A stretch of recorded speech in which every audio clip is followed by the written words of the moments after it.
I just finished cutting out the parts, all of the wooden parts anyway, for the new belt disc sander to replace the one that's over there sitting on the floor. And the reason why I'm building this, mainly, is because that one is sitting over there on the floor. I don't really have any dedicated place to put it. I put it down inside that nook down over there, but it's not really convenient to use because, as you can see, there's always some clutter around there. And also there are other things on that area. Like, this has been on my to-do schedule for more than a year. I actually started to design it a little bit in SketchUp, but mostly in my head about a year ago. And I knew that I wanted to change the belt length from 30 inches, which is on that one, to 42. I wanted to keep the disc size the same because I think that's a real advantage. Those discs, the 5-inch ones, are very common. They're very easy to get. They're very inexpensive. It's not like the 12-inch one. The 12-inch one is more expensive. And another thing is I can't get those locally. I really have to order them online, or I have to drive more than a half-hour away to pick them up. So more convenient for me. I also have a full box of those 5-inch peel and stick discs. That's what it works with. I've got all the parts cut out here, and my intention was to start working on putting these together, but I think what I'm going to do instead is make the knobs for the, the parts that go in. Like, I need 1, 2, 3, 4, 5 knobs, and those are made with 1/4-inch threaded rod. And I looked and I looked and I looked, and this is the only 1/4-inch threaded rod I could find. And I thought I had a lot more than that, but this might be enough. So while I was away, I know you didn't notice that I was away, but I was. I cut out the knobs, and I marked the center on them with my handy center marking thing, which is right here. I made this several years ago, and it always comes in handy when I need to mark the center on something, and as long as I can find it, that is, because often I can't here in the workshop. Anyway, so I marked the centers. I also drilled them out.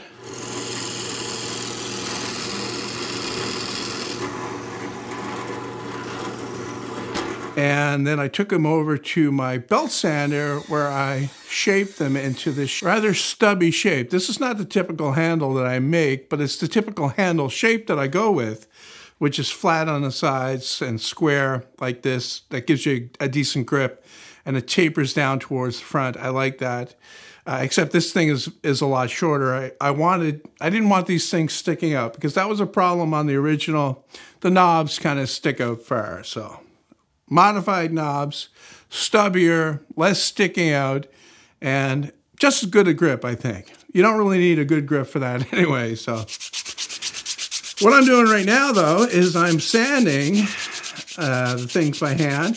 This is an unnecessary step to do that. This is just prettying it up a little bit. It's like a lot of the stuff that I did here.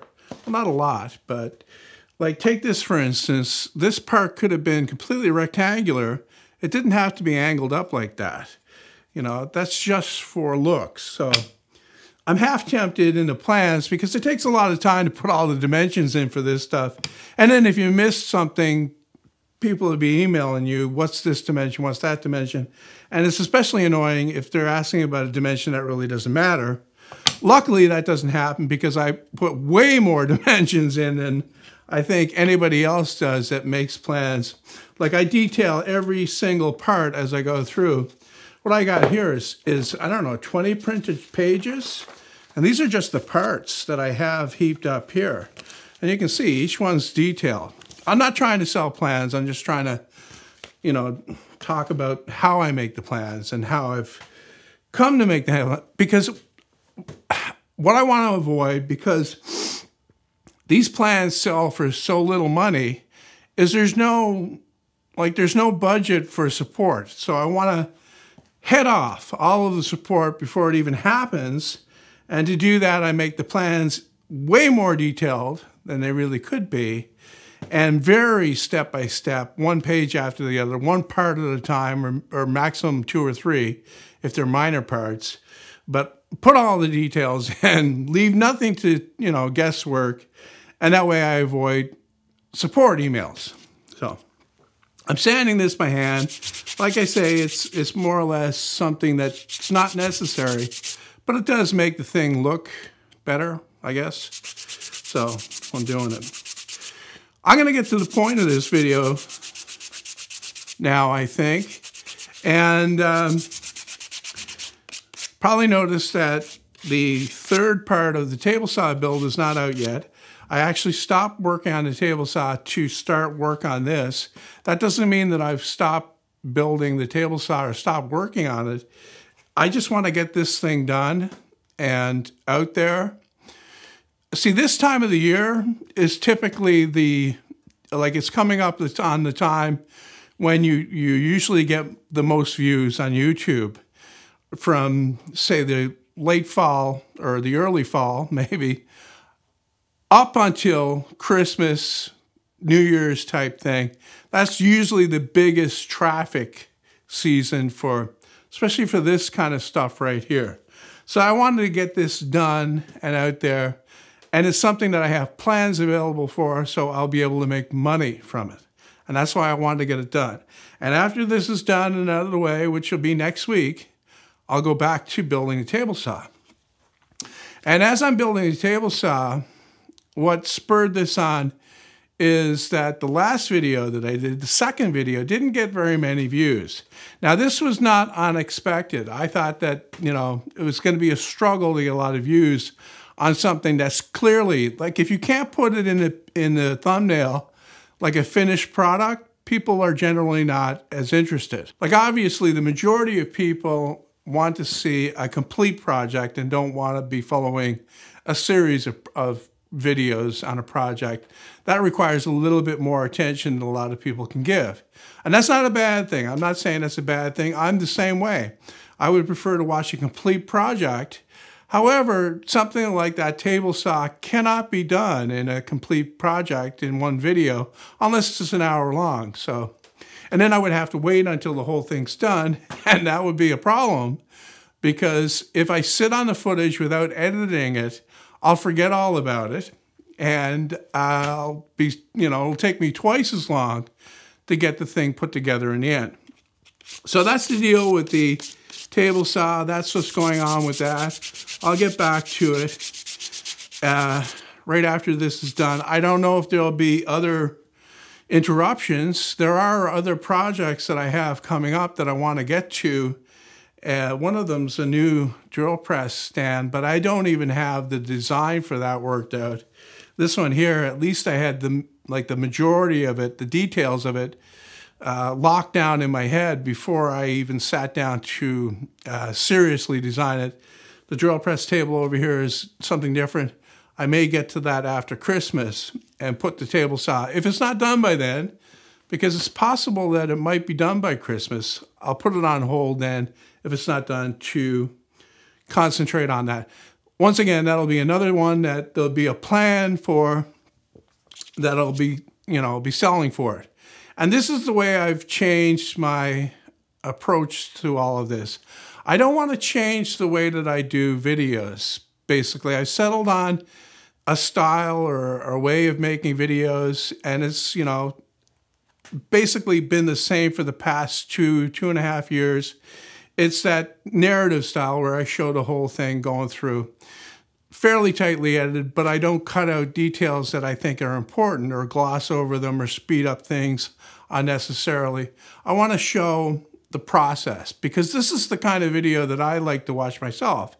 So I don't feel right by putting out stuff that maybe, will get more views, slightly few more views.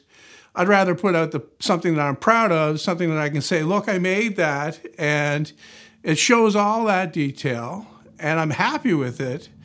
I want to be putting out good stuff. I don't want to be putting out, flash in the pan type things, in other words. So while I was gone, again, I cut out the studs that go in the handles. And I'm going to be gluing those in with construction adhesive, polyurethane. And I ground a flat spot on the side of the rod to key it to the knob. I find that's a very effective way. In the beginning, I used to pin it, but I find that is, well, it's obviously a lot more work, but it's not necessary when you do this. The keying, that flat spot, keeps the pin from moving, and also the glue works really well to hold it anyway. So I'm going to put all these together and continue talking about the what's going on. You know, I made a few videos about the earnings going down on YouTube and all that, and that's a concern that I have. But for the most part, over the past year, a lot of that income has been, like, as the YouTube income goes down, my Patreon supporters make up for some of that. And also, the plan sales have gone up. So it kind of balances out. I'm not making the same amount that I was, say, 2 years ago, when I think that all of this was basically at its peak. And I don't think it'll ever get back to that again. But I am still making, like, I'm making enough to live. So there's not a concern about, like, running out of money or having to go and find a job somewhere. I'm going to continue doing this. The only thing is that my priorities, or my focus actually, has shifted to be more on this stuff right here, where I'm building a project and I'm making plans that sell for the project. In the beginning, like back when everything was way up, basically what you wanted to be doing was keep pumping out content, pumping out content. And so that's what I was doing. And a lot of the content was really of not much value. There was some, good stuff in there, but for the most part, it was just content for the sake of pumping out content. And they got a lot of views at the time because it was content that was being pushed at the time.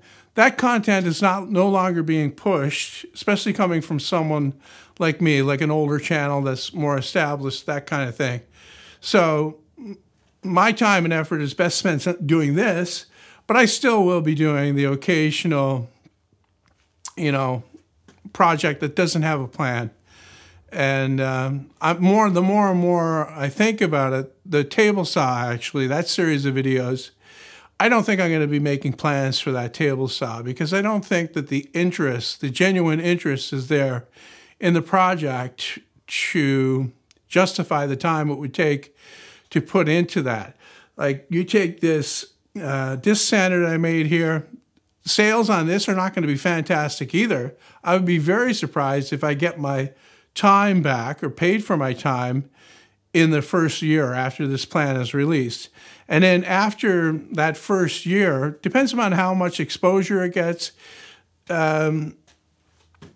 sales will drop off, because people are always attracted, and I can kind of understand this, they're always attracted to the new thing. They want the new thing. Because they equate new with better somehow. Probably hear some buzzing in the background. That's the other thing that I need to do today. It's actually not raining today for the first time in, it seems like, a month. So I can get out and blow some leaves around. I already did a lot of it. I did the front yard and I did some of the backyard, but today is a good day to go out and do that. As usual, thanks for your ongoing support. I didn't mention the channel members earlier when I was talking about, patrons coming in to fill in the earnings gap type thing. But that's because Patreon's been around longer. But the channel members are coming up as well. And everything makes a difference. as the earnings go down, these other things come up and it all balances out. And it keeps me on the air, I guess you could say. Keeps me going.